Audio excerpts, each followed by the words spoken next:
Hello friends, मैं study 91 channel से नितिन गुप्ता आप सबका बहुत बहुत स्वागत करता हूं। दोस्तों बहुत बहुत स्वागत है आपका हमारे चैनल में। और आज दोस्तों हम लोग शुरू करने जा रहे हैं मॉडर्न हिस्ट्री की क्लास को, जिसमें हम लोग बात करेंगे वेद समाज एवं प्रार्थना समाज के बारे में। इसके पहले दोस्तों हम लोग ब्रह्म समाज के बारे में अच्छे से कवर कर चुके हैं, बढ़िया से उसके सभी तथ्यों को देख चुके हैं।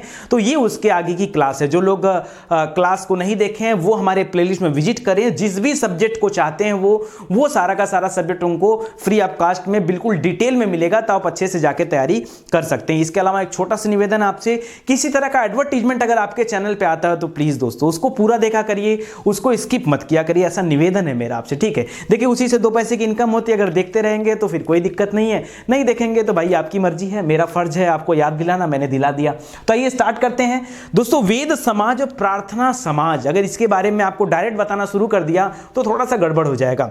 क्यों? क्योंकि क्लास काफी दिन से रुकी हुई थी और बहुत सारी तथ्य आप जो हैं भूल गए। मुझे पता है बहुत सारे तथ्य आपके दिमाग से उतर चुके हैं, तो मैं थोड़ा सा रिवाइज कराना चाहूंगा, आपको कुछ पीछे की चीजें याद दिलाना चाहूंगा और फिर वहीं से लाके इस क्लास को जोड़ दूंगा ताकि आप आराम से वेद समाज और प्रार्थना समाज के तथ्यों को समझ सको, ठीक है। तो आइए स्टार्ट करते हैं। और पीछे की चीजों को समझने के लिए सबसे पहले हमें एक व्यक्ति के बारे में जानना पड़ेगा, केशव चंद्र सेन। दोस्तों केशव चंद्र सेन जी के बारे में मैं पहले भी आपको बता चुका हूं, थोड़ा सा रिवाइज कराता हूं। देखिए इनका जन्म हुआ था 1838 में, ध्यान दीजिएगा 1838 में बंगाली परिवार में इनका जन्म हुआ था, केशव चंद्र सेन। वैसे भी जो सेन टाइटल होती है, सेन हो गया, पाल हो गया, ठीक है, ये जो ज़्यादातर टाइटल होती है ये पश्चिम बंगाल में ही होती है, ठीक है। तो ये पश्चिम बंगाल से बिलोंग करते थे और ये भारत के एक महान समाज सुधारक थे, ठीक है। कैसे महान समाज सुधारक थे? क्यों? क्योंकि यह अंधविश्वास, समाज में व्याप्त कुरीतियां, समाज में व्याप्त प्रथाएं, समाज में व्याप्त बहुदेववाद या जो भी पाखंड था, जो भी मूर्ति पूजा था, ठीक है, ये उन सभी तथ्यों का विरोध करते थे। समझ में आ रहा है आपको? ये उन तथ्यों का विरोध करते थे। मात्र 19 वर्ष की अवस्था में दोस्तों केशव चंद्र सेन जी ने अपने घर का त्याग कर दिया और सन्यास ले लिया, ठीक है। और उस सन्यासी जीवन में इन्होंने क्या किया, समाज में व्याप्त जो कुरीतियां थी, जो प्रथाएं थी, उनसे लोगों को अवगत कराने के लिए अपने जीवन को न्यौछावर कर दिया, ठीक है। उसी समय में, क्योंकि यह समय जो चल रहा है 1838 का जो समय चल रहा है, इस समय में ब्रह्म समाज जिसकी स्थापना राजा राम मोहन राय जी ने किया था, ठीक है, वो बड़े अच्छे लेवल पे पहुंच चुका था। हालांकि उस समय तक तो राजा राम मोहन राय जी की मृत्यु हो चुकी थी, बट ये एक अच्छे लेवल पे आ चुका था। पश्चिम बंगाल सहित उत्तर भारत के तमाम राज्य क्षेत्रों में ब्रह्म समाज जो था वो अपनी पकड़ धीरे धीरे मजबूत करता हुआ चला जा रहा था। और कहीं ना कहीं ब्रह्म समाज से केशव चंद्र सेन जी बहुत प्रभावित थे, बहुत बहुत बहुत ज्यादा प्रभावित थे। धीरे धीरे आगे बढ़ते गए, काम करते करते इनकी मुलाकात होती है देवेंद्र नाथ टैगोर से। देखिए होता क्या है कि राजा राम मोहन राय जी की मृत्यु के बाद ब्रह्म समाज को आगे बढ़ाने का कार्य किसके हाथों में आ गया? देवेंद्र नाथ टैगोर के हाथों में आ गया। काफी समय तक देवेंद्र नाथ टैगोर जी ने उस पर काम किया, उस पर अपना विचार विमर्श दिया, उसको आगे बढ़ाया और बाद में एक न्यासी की हैसियत से तो थे ही पद पर, इसके अलावा उसकी बागडोर किसको थमा दिया उन्होंने? केशव चंद्र सेन जी को थमा दिया। क्यों? क्योंकि केशव चंद्र सेन जी एक महान समाज सुधारक थे। ये भी समाज में व्याप्त कुरीतियों, प्रथाओं से लोगों को लड़ने के लिए जागरूक करते थे और इन कुरीतियों प्रथाओं को समाज से उखाड़ फेंकने के लिए इनका हमेशा प्रयास रहता था। तो इनसे प्रभावित हुए कौन? देवेंद्र नाथ टैगोर। प्रभावित होने के बाद केशव चंद्र सेन जी को 1856 में, ध्यान दीजिएगा 1856 में, 1857 की क्रांति याद है ना, उसी के एक साल पहले की बात है। 1856 में केशव चंद्र सेन जी को ब्रह्म समाज का आचार्य नियुक्त कर दिया गया। कहां का? ब्रह्म समाज। वही ब्रह्म समाज जिसकी स्थापना कौन किया था? राजा राम मोहन राय जी ने किया था। उसका आचार्य इनको नियुक्त कर दिया गया। धीरे धीरे इनके समय में जब ये आचार्य बन गए, ब्रह्म समाज में हेड के पद पर आ गए, ठीक है, सबसे उच्च पद पर आ गए, उस इनके समय में ब्रह्म समाज अत्यंत लोकप्रिय हुआ, वो फैलता चला गया। उसका इतने तेजी से विस्तार हुआ, जितना तेजी से विस्तार ना तो राजा राम के समय में हुआ था और ना ही देवेंद्र नाथ टैगोर के समय में हुआ था। अकेले केशव चंद्र सेन जी से इतने लोग प्रभावित थे कि यह ब्रह्म समाज आगे बढ़ता चला गया, रुकने का नाम नहीं ले रहा था। अच्छी बात थी और समाज में व्याप्त कुरीतियों और जो प्रथाएं थी उनसे भी लोग जागरूक हो रहे थे और लोग धीरे धीरे उन प्रथाओं कुरीतियों को अपने समाज से बाहर भी निकाल रहे थे। क्यों? फॉलोअर बढ़ रहे थे, चीजें अच्छी हो रही थी, लोगों को समझ में आ रहा था कि उनका अच्छा और बुरा क्या है, सारी चीजें ठीक ठाक चल रही थी। मैं आपके एकदम आसान लैंग्वेज में समझा रहा हूं। देखिए, अगर मैं हिस्ट्री के लैंग्वेज में आ गया और कठिन शब्दों में अगर आपसे बात करना शुरू कर दिया तो एक क्लास एकदम बोरियत लगने लगेगी। मैं इतने आसान शब्दों में आपके सामने चीजों को प्रेजेंट करता हूं ताकि आप इत्मीनान से हर एक तथ्य को समझ सके। तो कुल मिलाजुलाकर 1856 में जब ब्रह्म समाज केशव चंद्र सेन जी ने ज्वाइन किया, इनके समय में ब्रह्म समाज की लोकप्रियता जो समाज में थी उसमें बढ़ गई, उसकी प्रसिद्धि बढ़ गई। इतना बात समझ में आ रहा है। लेकिन एक चीज मैं आपको बता दूं, केशव चंद्र सेन जी के साथ थोड़ी सी परेशानी थी। परेशानी क्या थी? केशव चंद्र सेन जी सभी धर्मों को एक समान भाव से देखते थे। बहुत ध्यान से हमारे तथ्य को समझिएगा, तभी आप समझ पाएंगे कि डिस्प्यूट या लड़ाई किस बात की, नहीं तो आप समझ नहीं पाएंगे। और डिस्प्यूट अगर आपने नहीं समझा तो कभी भी उत्तर नहीं पकड़ पाएंगे क्या था। देखिए, ब्रह्म समाज का जो टारगेट था वो सिर्फ इतना टारगेट था कि हिंदू समाज, क्या मैंने बोला, हिंदू समाज में व्याप्त कुरीतियां, व्याप्त प्रथाएं, जो भी अंधविश्वास थे उनको समाज से दूर करना, लोगों को जागरूक करना, लोगों को शिक्षित करना। एक बड़ा उद्देश्य था किसका? ब्रह्म समाज का। ठीक है। लेकिन केशव चंद्र सेन जी हर एक धर्म में विचार रखते थे, हर एक धर्म को एक समान भावना से देखते थे। इसी वजह से केशव चंद्र सेन जी ने ईसाई धर्म हो, मुस्लिम धर्म हो, पारसी धर्म हो या चीनी धर्म हो, अगल बगल के देश में भी जो धर्म थे उनको, उनकी भी चीजों को समझा और समझने के बाद उनकी धीरे धीरे सभा करने लगे अपने ब्रह्म समाज में। अभी यार देवेंद्रनाथ टैगोर जी को बात बुरा लगा कि ब्रह्म समाज का जो उद्देश्य है, अब वो उद्देश्य क्या हो रहा है? गड़बड़ हो रहा है।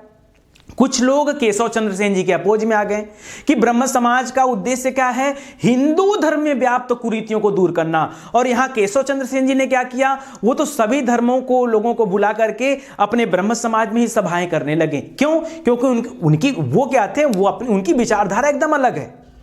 मैंने क्यों कहा? उनकी विचारधारा एकदम अलग है। लेकिन यह बात देवेंद्रनाथ टैगोर जी समझ नहीं पाए, बस इसी को उल्टा कर दीजिए। जब इन्होंने ज्वाइन किया था 1856 में, जो ब्रह्म समाज ज्वाइन किया था, 56 को उल्टा कर दीजिए, 1865 में देवेंद्रनाथ टैगोर जी ने केशव चंद्र सेन जी को क्या किया? ब्रह्म समाज से बाहर निकाल दिया। ठीक है, उनसे आचार्य की पदवी छीन लिया। अभी एक बात बताओ, अगर उनसे आचार्य की पदवी छीन लिया जाएगा तो इतने प्रसिद्ध व्यक्ति जिनका मतलब जिनके मन की चिंता इतनी बड़ी हो, ठीक है, जो इतना ज्यादा विचार विमर्श करते हो, क्या वो शांत बैठेंगे? कभी नहीं शांत बैठेंगे। तो एक तरफ देवेंद्रनाथ टैगोर जी ने इनको ब्रह्म समाज से निकाल दिया, तो इन्होंने क्या किया? इन्होंने अपना खुद का ब्रह्म समाज बना लिया और उसका नाम रख दिया आदि ब्रह्म समाज। क्या रख दिया? आदि ब्रह्म समाज। कोई दिक्कत आपको? क्यों निकाला? समझ गए ना क्यों निकाला? सिर्फ एक रीजन था, वो रीजन क्या था कि ईसाई, मुस्लिम, पारसी, चीनी, इन सभी की धार्मिक पुस्तकों का पाठ ब्रह्म समाज के द्वारा की जा रही सभाओं में होने लगा था, जिससे गुस्से में आकर के या नाराज होकर के देवेंद्रनाथ टैगोर, जो कि एक न्यासी की हैसियत से थे ब्रह्म समाज में, जिन्होंने इनको आचार्य पद पर नियुक्त किया था 56 में, जस्ट उल्टा करना है, 65 में केशव चंद्र सेन जी को ब्रह्म समाज से बाहर निकाल दिया, उनसे आचार्य की पदवी छीन लिया। उसके बाद क्या? सेन जी ने आदि ब्रह्म समाज की स्थापना किया। यही आदि ब्रह्म समाज आगे चल करके भारतीय ब्रह्म समाज के नाम से क्या हुआ? प्रसिद्ध हुआ। ठीक है, भारतीय ब्रह्म समाज अलग से नहीं है, यही वाला है। ठीक है, तो स्थापना किसने किया था और कब किया था? तो 1865 में केशव चंद्र सेन जी ने किया था। सारे तथ्य को समझते चलिए। ठीक है, एक चीज और, केशव चंद्र सेन जी का एक और मानना था कि जो पाश्चात्य संस्कृति है ये उससे बहुत प्रभावित थे। पाश्चात्य मतलब अंग्रेजों वाली, हाँ वही बात कर रहा हूं। ये पाश्चात्य संस्कृति से बहुत प्रभावित थे और सेन जी ईसाई धर्म के पाप और प्रायश्चित के कॉन्सेप्ट को, उन विचारों को ब्रह्म समाज में लाना चाहते थे।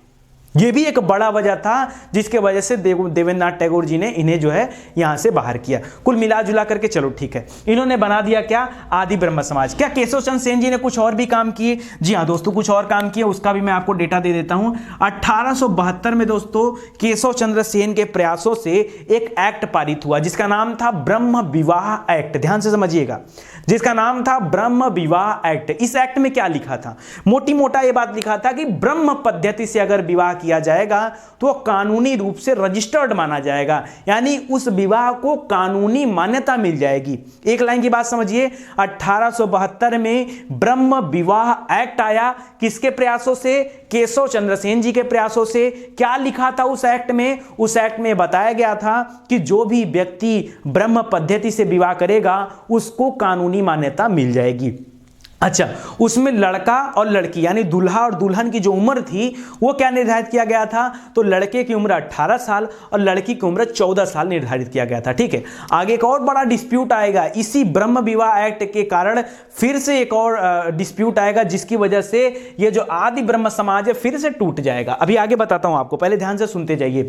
इसके बाद क्या हुआ? केशव चंद्र सेन जी ने शिक्षा के प्रचार प्रसार के लिए, कौन सी? पाश्चात्य शिक्षा के प्रसार प्रसार के लिए, स्त्री शिक्षा के प्रसार प्रचार के लिए एक और एसोसिएशन भी बनाया था, जो कि कभी कभी एग्जाम में आपसे पूछ देता है। उसका नाम है इंडियन रिफॉर्म एसोसिएशन। लिख दूं यहां पे, इंडियन रिफॉर्म एसोसिएशन, याद रहेगा आपको, इंडियन। देखिए इनके द्वारा दो तीन चीजें, एक तो आदि ब्रह्म समाज आपको याद रखना है, जिसको आगे चल के भारतीय ब्रह्म समाज कहा गया। एक तो यहां पे आपको ब्रह्म विवाह एक्ट याद रखना है, ब्रह्म विवाह एक्ट याद रखना है। ठीक है, 1872 वाला दो हो गया, ये दो हो गया। और तीसरा चीज इनके द्वारा क्या किया गया? Indian reform association, Indian reform association. ठीक, कोई दिक्कत? ये इनके द्वारा तीन काम आपसे एग्जाम में पूछता है, अगर ये तीन बात अपने दिमाग में आप रखते हैं तो आप जान लो अच्छा कर ले जाओगे। ठीक है, चलो। अच्छा, ये कब बना था दोस्तों? इंडियन रिफॉर्म एसोसिएशन कब बना था? तो ये इसी दौरान बना था, 1872 से 75 के दौरान बना था। चलिए आगे आते हैं। इसके बाद दोस्तों कुछ समय बाद क्या हुआ? ब्रह्म विवाह एक्ट में जो उम्र निर्धारित किया गया था, लड़कों का उम्र 14 वर्ष, लड़की का उम्र 12 वर्ष, उसमें एक गलती हुई। किससे? केशव चंद्र सेन जी से। केशव चंद्र सेन जी ने अपनी ही पुत्री का विवाह, जिसकी उम्र केवल और केवल 12 वर्ष की थी, उसका विवाह कूच बिहार के राजा से कर दिया। अभी बताओ, इनके ही प्रयासों से ब्रह्म विवाह एक्ट 1872 में पारित हुआ। उसमें बताया गया कि इतना इतना उम्र निर्धारित किया गया, और इन्होंने ही अपने द्वारा पारित किए गए एक्ट को, यानी इनके प्रयासों से जो पारित हुआ था, उसी एक्ट के विरोध में आ गए। मतलब गलती कर दिया इन्होंने। 12 वर्ष की पुत्री का विवाह 2 साल रुक गए होते, कोई दिक्कत नहीं होती, लेकिन नहीं रुका। मौका पाया, सोचा पुत्री का विवाह राजा के साथ हो जाएगा, हंसी खुशी रहेगी। उनके मन में भी अच्छी चीजें थी, लेकिन उनको सोचना चाहिए था कि अगर उम्र निर्धारित किया गया 14 वर्ष, तो उससे छोटी बच्ची का विवाह नहीं करना चाहिए था। लेकिन एक बहुत बड़ा रीजन बन गया। हुआ क्या? ब्रह्म समाज में फूट पड़ गई। जो ब्रह्म समाज में लोग थे, उन्होंने कहा कि ये तो गलत है, ये तो एक्ट का उल्लंघन हो गया। और स्वयं उल्लंघन किसने किया? जिसने उस एक्ट को बनाने में अपना सबसे बड़ा योगदान दिया था, केशव चंद्र सेन जी ने उसका उल्लंघन कर दिया। और क्या हो गया? ब्रह्म समाज में फूट पड़ गई और ब्रह्म समाज 2 हिस्से में बट गया। ठीक है, एक तो आदि ब्रह्म समाज तो था ही, चलिए इसको मिटा देता हूं, फिर इत्मीनान से लिखता हूं और अच्छे से समझिएगा दोस्तों। देखिए बहुत कठिन नहीं है, हिस्ट्री बड़ा आसान होता है, बशर्ते आप इत्मीनान से अगर पढ़ेंगे और कहानी की तरह सुनते रहेंगे तो आपको अच्छा फील होगा। ठीक है, तो यहाँ पे क्या हुआ कि जो आदि ब्रह्म समाज था, क्योंकि अब ब्रह्म तो था नहीं, वो पहले ही बढ़ चुका था, तो आदि ब्रह्म समाज 2 हिस्से में टूट गया। एक तो यही आदि वाला ही था, ठीक है, और दूसरा हिस्सा इसमें बन गया साधारण ब्रह्म समाज। क्या आ गया हमारे सामने? साधारण ब्रह्म समाज। कोई दिक्कत? समझ में आ रहा है क्यों बट गया? क्योंकि इन्होंने ब्रह्म विवाह एक्ट 1872 का उल्लंघन किया था, बस इस वजह से टूट गया। तो साधारण ब्रह्म समाज को बनाया किसने, ये भी एक बात आती है। तो 3 लोगों ने भी, विशेषकर नाम आता है इसमें 3 लोगों का। एक नाम है शिवनाथ शास्त्री, नोट करिएगा, आपसे कभी कभी एग्जाम में पूछता है, शिवनाथ शास्त्री। दूसरा नाम है आनंद मोहन बोस। और तीसरा नाम आता है दोस्तों द्वारिका नाथ गांगुली। ये 3 लोगों का नाम आता है जिन्होंने साधारण ब्रह्म समाज की स्थापना किया था। समझ में आ गया? कोई दिक्कत आपको? चलिए बढ़िया है। अब फिर से मैं आपको लेके चलता हूं जब इन्होंने ब्रह्म समाज को ज्वाइन किया था, जब इनको आचार्य बनाया गया था। कब? जब इनको आचार्य के पद से मुक्त किया गया था उस समय में 1865 में। उसके 1 साल पहले 1864 की एक घटना है दोस्तों, यहां पे थोड़ा सा मैं आपको बता दूं अलग से। ठीक है, 1864 में उस समय तो ये ज्वाइन थे, ठीक है, उस समय तो ब्रह्म समाज के लिए काम कर ही रहे थे, क्योंकि 65 में इनको निकाला गया था, ठीक है। तो 1864 में केशव चंद्र सेन जी गए हुए थे मद्रास। कहाँ गए थे? मद्रास। अब देखिए यहीं पर एक घटना घटती है। ये गए हुए थे मद्रास, और मद्रास में जाकर मुलाकात किए थे के श्री धरालू नायडू। के श्री धरालू नायडू, नाम लिख रहा हूं, नाम याद रखिएगा, मोस्ट इंपॉर्टेंट नाम है, के श्री धरालू नायडू। के श्री धरालू नायडू, इनसे मुलाकात किया। के श्री धरालू नायडू जी केशव चंद्र सेन जी के विचारों से अत्यंत प्रभावित हुए, और दक्षिण भारत में इन्होंने वेद समाज की स्थापना किया। किसने किया? के श्री धरालू नायडू ने वेद समाज की स्थापना किया। किसके प्रयासों से स्थापना हुआ? अगर ये पूछ दे तो केशव चंद्र सेन जी के प्रयासों से, ये भी ध्यान रखिएगा दोस्तों। केशव धरालू नायडू जो थे, इन्होंने ब्रह्म समाज की तमाम पुस्तकों का अध्ययन किया था और उनका तमिल और तेलुगु भाषा में अनुवाद किया था। याद रखिएगा, के श्री धरालू नायडू ने ब्रह्म समाज की तमाम किताबों का तमिल और तेलुगु भाषा में जो है अनुवाद किया था। अब कोई भी समाज तो एक अकेले व्यक्ति पे चल नहीं सकता, तो इसके और भी मेंबर थे। कभी कभी उन मेंबर का नाम भी आपसे पूछ देता है। तो एक मेंबर थे वी राजगोपालाचार्लू। याद रखिए, वी राजगोपालाचार्लू, मोस्ट इंपॉर्टेंट है। पहले तो एसी धरालू याद रखिए, धरालू चार्लू चट्टी। चट्टी मतलब पी सुब्रयल चट्टी। क्या नाम था? पी सुब्रयल चट्टी। तो ये कुछ मुख्य सदस्य हैं जिनका नाम आपको याद रखना है। एक और नाम था, शायद विश्वनाथ करके नाम था, आगे मुझे नाम याद नहीं आ रहा है। विश्वनाथ याद रखिएगा, ठीक है। विश्वनाथ मुदलियार है क्या? देख लीजिएगा, एक बार आप लोग चेक करिएगा। विश्वनाथ मुदलियार, ये 2-3 मेंबर थे। किसके? तो उतना खास नहीं पूछता। हाँ, ये चार्लू चट्टी के बारे में याद रखेगा, कभी कभी पूछता है इनके बारे में, ठीक है। तो वेद समाज के अन्य मेंबर कौन थे? वी राजगोपालाचार्लू, पी सुब्रयल चट्टी, विश्वनाथ मुदलियार। और इसकी स्थापना किसने किया था? के श्री धरालू नायडू। कैसे हुआ था? जब 1864 में केशव चंद्र सेन जी मद्रास की यात्रा पर गए थे, उसी समय के श्री धरालू नायडू इनसे प्रभावित होकर के दक्षिण भारत में वेद समाज की इन्होंने स्थापना किया था। दोस्तों, इस वेद समाज को दक्षिण भारत का ब्रह्म समाज भी कहा जाता है। कोई दिक्कत? याद रखिएगा, मोस्ट इंपॉर्टेंट है। और यहीं पे आपका वेद समाज वाला जो पॉइंट था ये समाप्त हो गया, ठीक है। तो मैं जानबूझकर दोस्तों अपनी बात आज केशव चंद्र सेन जी से स्टार्ट किया था, ताकि पीछे की चीजें आपको रिवाइज भी हो जाएं और आपको याद भी हो जाए। चलिए अब आगे हम लोग पढ़ने चलते हैं दोस्तों प्रार्थना समाज के बारे में। क्या प्रार्थना समाज भी सेन जी के प्रयासों से बना था? जी हाँ दोस्तों, सेन जी जब प्रार्थना समाज की स्थापना हुई, उस समय तक ये ब्रह्म समाज को छोड़ दिए थे। 1865 में जब इनको आचार्य की पदवी से मुक्त कर दिया देवेंद्रनाथ टैगोर जी ने, ठीक है, उस समय हुआ क्या कि केशव चंद्र सेन जी महाराष्ट्र की यात्रा पर गए। कब? 1867 में। याद रखिए, 1867 में सेन जी महाराष्ट्र की यात्रा पर गए। कहां पर गए? महाराष्ट्र की यात्रा पर गए, ठीक है। महाराष्ट्र की यात्रा पर गए और इनकी मुलाकात हो गई डॉक्टर आत्माराम पांडुरंग से। किसका? डॉक्टर आत्माराम पांडुरंग से इनकी मुलाकात हो गई बंबई में, ठीक है। और इन्हीं से प्रभावित होकर, जैसे केसरी धरालू नायडू जी प्रभावित होकर मद्रास में वेद समाज की स्थापना किए थे, उसी तरह से डॉक्टर आत्माराम पांडुरंग, याद रखिएगा, डॉक्टर आत्माराम पांडुरंग, ठीक है, इन्होंने प्रार्थना समाज की स्थापना किया। किससे प्रभावित होकर के? केशव चंद्र सेन जी से प्रभावित होकर के। हालांकि इसके अग्रणी नेता में, यानी प्रार्थना समाज के अग्रणी नेता में 2 और लोगों का नाम आता है जो कि बहुत ही महत्वपूर्ण है, बहुत ही ज़्यादा महत्वपूर्ण है। और उनमें से एक का नाम है महादेव गोविंद रानाडे, जिनको हम शॉर्टकट में क्या बोलते हैं? एमजी रानाडे, ठीक है, एमजी रानाडे, ठीक है, मोस्ट इंपॉर्टेंट। और दूसरे सदस्य का नाम है भंडारकर, GR भंडारकर। क्या नाम है? GR भंडारकर, ठीक है, याद रखिएगा। ये 2 एक अग्रणी नेता थे। किसके? प्रार्थना समाज के अग्रणी नेता थे। हालांकि प्रार्थना समाज की स्थापना कब हुई? 1867 में हुई थी, लेकिन रानाडे जी इसका सदस्य बने थे 1869 में, ठीक है, 1869। ये वही वर्ष है जिस वर्ष महात्मा गांधी जी का जन्म हुआ था, ठीक है, ये भी याद रखिए दोस्तों। रानाडे जी बहुत ही बड़े समाज सुधारक व्यक्ति थे और इनको काफी सारी संज्ञा भी दिया गया। सोचिए ये इतने बड़े व्यक्ति थे, इतने बड़े दार्शनिक थे कि इनको महाराष्ट्र का सुकरात कहा जाता है। एम.जी. रानाडे जी को महाराष्ट्र का सुकरात कहा जाता है, ऐसी संज्ञा दिया जाता है। इसके अलावा पश्चिम भारत में सांस्कृतिक पुनर्जागरण का अग्रदूत भी किसे कहते हैं? एम.जी. रानाडे को कहते हैं। ठीक है, पुनर्जागरण का पिता राजा राम मोहन राय। लेकिन ध्यान सुनिए, पश्चिमी भारत का, बंबई कहां पड़ता है, महाराष्ट्र कहां पड़ता है? भारत के पश्चिमी छोर पर, इसलिए यहां पर क्या आ गया? पश्चिमी भारत में। पश्चिमी भारत में सांस्कृतिक पुनर्जागरण का अग्रदूत किसे कहा जाता है? तो एम.जी. रानाडे को कहा जाता है। ठीक है, प्रार्थना समाज के लिए आत्माराम पांडुरंग ने जितना काम नहीं किया उससे कहीं ज्यादा काम एम.जी. रानाडे जी ने किया है, बहुत ज्यादा काम किया है। हालांकि पूरा प्रार्थना समाज की टीम भी इसी काम में लगी हुई थी। अभी देखिए, ब्रह्म समाज, आदि ब्रह्म समाज, साधारण ब्रह्म समाज, वेद समाज, इन सब से कितना अलग थी यह प्रार्थना समाज, इसके बारे में आपको बताऊं।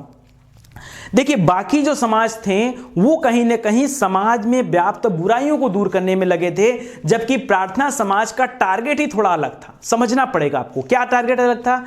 प्रार्थना समाज कहता था कि जो भी समाज के दलित वर्ग हैं, जो भी समाज के कमजोर वर्ग हैं, जो भी पिछड़े हैं, जो भी अछूत हैं, जो भी पीड़ित वर्ग हैं, यानी जो जिनको समाज में जान लीजिए निकृष्ट कोटि में रखा जाता है, ऐसे व्यक्तियों की दशा एवं दिशा की सुधार के लिए यह प्रार्थना समाज काम करता था। किसके किसके लिए? दलित के लिए, पीड़ित के लिए, मतलब आप जितना बोल लो, दलित हो गए, पीड़ित हो गए, अछूत हो गए, पिछड़े हो गए, इन सभी को दिशा देने के लिए, उन सभी को दशा से मुक्ति दिलाने के लिए यह प्रार्थना समाज काम करता था। और यहां पे एक मोस्ट इंपॉर्टेंट क्वेश्चन आपके सामने आता है कि प्रार्थना समाज के सहयोग से ही एक यहां पर कमेटी बनाई गई, किसका नाम था? दलित जाति मंडल। मोस्ट इंपॉर्टेंट है, दलित जाति मंडल। आप सोचोगे सर सुना तो नहीं कभी, इंग्लिश में कई बार एग्जाम में आपसे पूछा है, depressed class mission, depressed class mission, depressed class mission.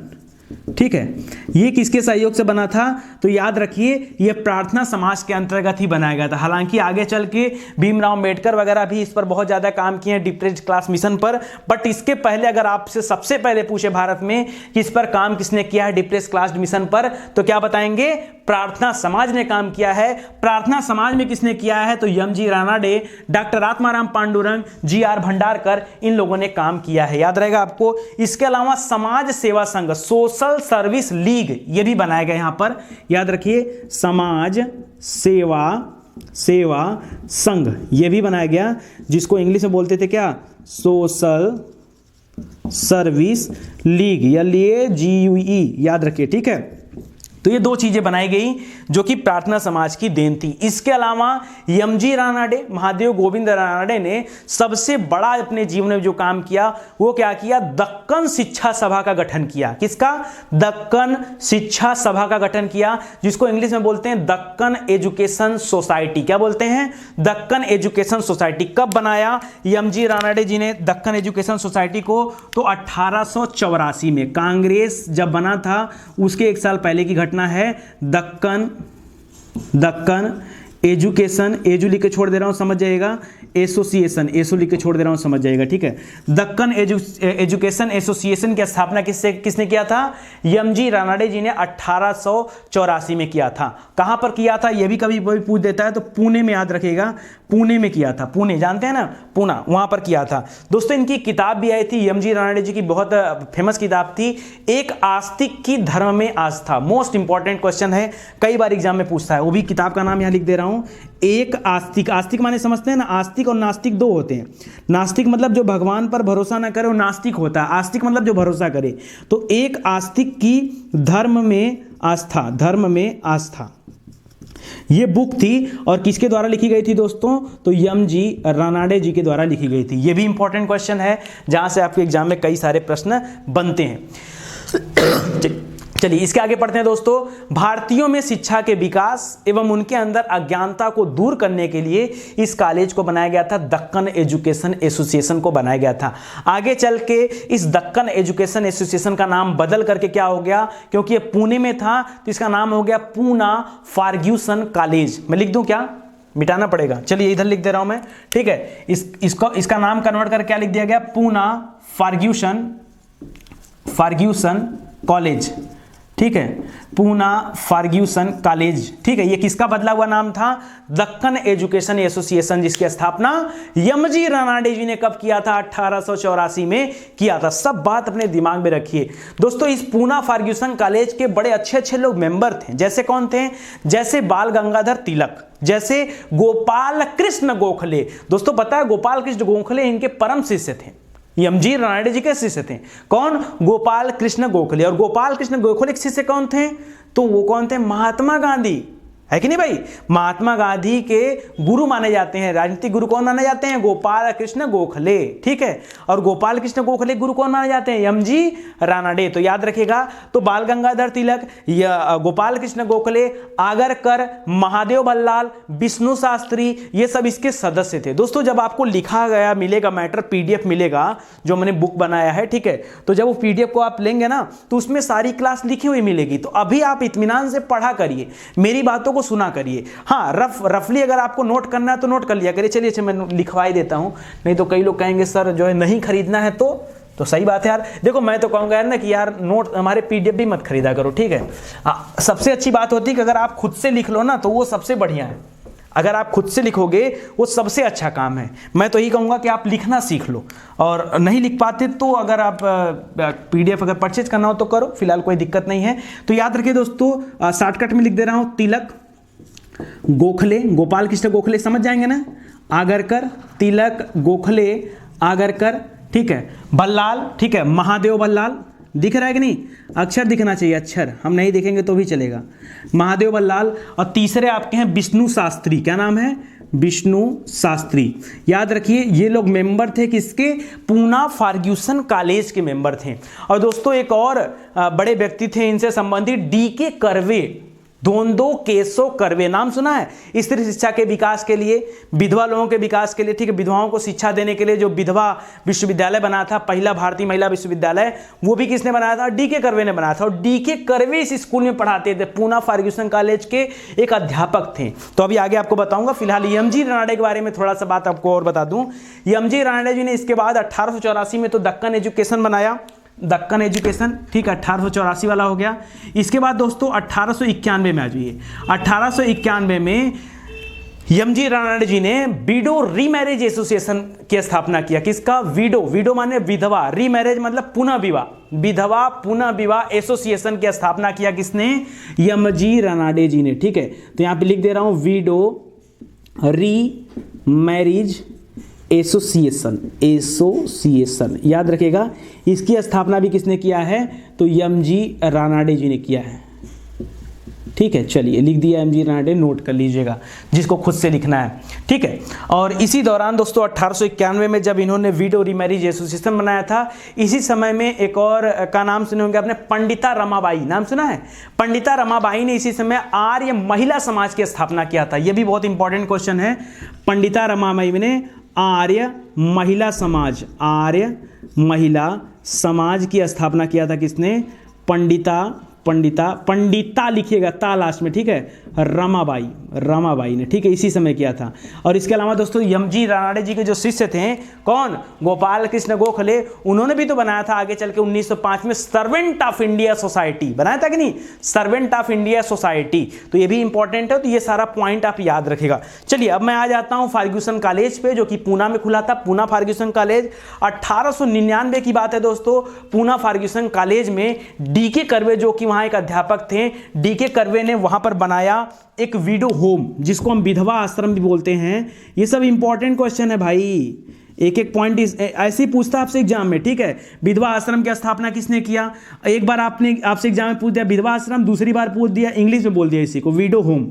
अभी आप कहोगे सर ये क्या नया आ गया, ठीक है। तो विधवा आश्रम कहे या विडो होम कहे, दोनों का उत्तर ही क्या होगा? डीके कर्वे, याद रखेगा, डीके कर्वे ने किया था 1899 में, ठीक है, मोस्ट इंपॉर्टेंट, ठीक है। अच्छा, इस आश्रम में होता क्या था? नाम ही है विडो होम या विधवा आश्रम, यानी यहां पर विधवा रहती थी और विधवाओं को आत्मनिर्भर बना करके दुनिया को एक अलग दृष्टि से देखने का जो है वहां पर ज्ञान दिया जाता था, ताकि वो अपने जीवन को निखार सके और अच्छा कार्य कर सके। तो विधवाओं के लिए पूरी तरह से समर्पित था यह विधवा आश्रम। किसने बनाया था? किसने बनाया था? तो ये बनाया था डीके कर्वे जी ने। डीके कर्वे स्वयं एक विदुर थे। विदुर मतलब इनकी पत्नी की मृत्यु हो चुकी थी, विदुर थे, ठीक है। तो विदुर होने के बावजूद भी इन्होंने 1893 में एक विधवा से विवाह करके ये साबित कर दिया कि हाँ, हम इस चीज़ के लिए एलिजिबल हैं और ये काम हम अच्छा कर रहे हैं। इसके अलावा डीके कर्वे का सबसे बड़ा काम कि भारतीय महिला विश्वविद्यालय की स्थापना भी इन्होंने किया है, मोस्ट इंपॉर्टेंट। कहीं कहीं पे लिखा है 1906 में किया है, कहीं कहीं पे लिखा 1916 में किया है। तो एक बार आप इसको देख लीजिएगा। मुझे भी डाउट था, मैं 2-3 जगह देखा तो दोनों उत्तर दिया था, इसलिए दोनों बता दे रहा हूं। तो डीके कर्वे जी ने क्या स्थापना किया है? भारतीय महिला विश्वविद्यालय की। मोस्ट इंपॉर्टेंट, याद रखिएगा, ठीक है। चलिए आगे बढ़ते हैं। अब आगे की टॉपिक तो दोस्तों समाप्त हो जाएगी। अब तो समझ में आ गया प्रार्थना समाज की स्थापना किसने किया? डॉक्टर आत्माराम पांडुरंग। किसके प्रयासों से या किससे प्रभावित होकर? तो केशव चंद्र सेन जी से प्रभावित होकर। कब प्रभावित हुए? 1867 में, जब केशव चंद्र सेन जी महाराष्ट्र की यात्रा पर गए थे, तब प्रभावित हुए थे। अगले मेंबर कौन बने? एमजी रानडे। और कौन बने? जीआर भंडारकर। सब बता दिया आपको, याद रखेगा। चलिए यहीं पे हमारी क्लास होती समाप्त। लेकिन थोड़ी सी और बात, प्रार्थना समाज का विस्तार भी हुआ। जिस तरह से ब्रह्म समाज भारत के अलग अलग कोने में फैल चुका था, प्रार्थना समाज भी फैला दक्षिण भारत में।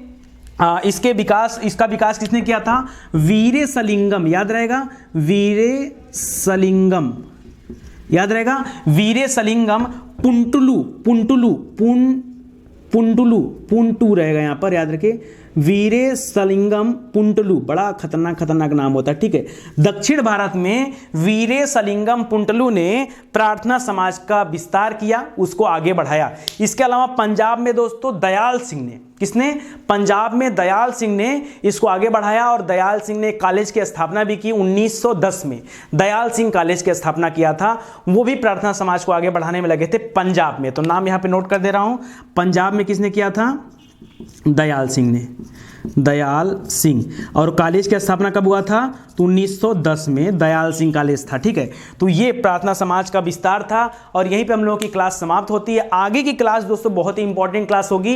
क्यों? क्योंकि उसमें हम लोग पढ़ेंगे दयानंद सरस्वती जी के बारे में, जिनके बचपन का नाम क्या था? मूल शंकर, ठीक है। तो उनके बारे में पढ़ा जाएगा और आर्य समाज के बारे में देखा जाएगा और सारी चीज़ों को हम लोग वहाँ पर पढ़ा जाएगा। उसके बाद दोस्तों स्वामी विवेकानंद का टाइम आएगा पढ़ने का, उनके बारे में देखा जाएगा, रामकृष्ण मिशन के बारे में देखा जाएगा, ठीक है। और ये सारी चीज़ पढ़ेंगे। तो आगे की क्लास कंटिन्यू रहेगी। उम्मीद करता हूँ क्लास आपको अच्छी लगी होगी, और अच्छी लगी होगी दोस्तों तो प्लीज़ शेयर जरूर से करिएगा। किसी तरह का एडवर्टीजमेंट अगर आता है तो निवेदन है मेरे भाई, प्लीज़ उसको पूरा देखिएगा, उसको स्किप मत करिएगा। देखिए यहाँ पर सभी विषयों की क्लास दी जाती है, तो जो लोग नए हैं वो लोग विजिट करें हमारे प्लेलिस्ट में और डिटेल में हर एक सब्जेक्ट की क्लास देख सकते हैं। इसके अलावा अगर हमारे नोट्स को परचेज करना चाहते हैं तो हमारे वेबसाइट पे विजिट करिए www.study91.org। वहां से आप जो है पूरे नोट्स को डाउनलोड कर सकते हो। इसके अलावा दोस्तों एक हमारा और चैनल है एग्जाम ट्रेंड्स, ठीक है। उस चैनल पे दोस्तों वनडे एग्जाम से संबंधित समस्त तैयारियां कराई जाती हैं और बहुत सारे क्वेश्चन आंसर प्रैक्टिस और मोस्ट इंपॉर्टेंट जीके जीएस के जो क्वेश्चन होते हैं वो सब पढ़ाए जाते हैं। तो वहां भी विजिट करके आप हर एक चीजों को देख सकते हैं। और इंग्लिश के लिए तो अभी नहीं कुछ सोचा है। मैथ और रीजनिंग अगर आपको पढ़ना है तो 4G मैथ्स में विजिट करिए, वहां मैथ और रीजनिंग क्लासेस दी जा रही हैं। तो यहां विजिट करके आप अपनी तैयारी को पूर्णतया और बेहतर बना सकते हो और इस कंपटीशन से आप जो है अपने आप को अच्छा साबित कर सकते हो। चलिए इसी के साथ क्लास होती है समाप्त। Thank you so much.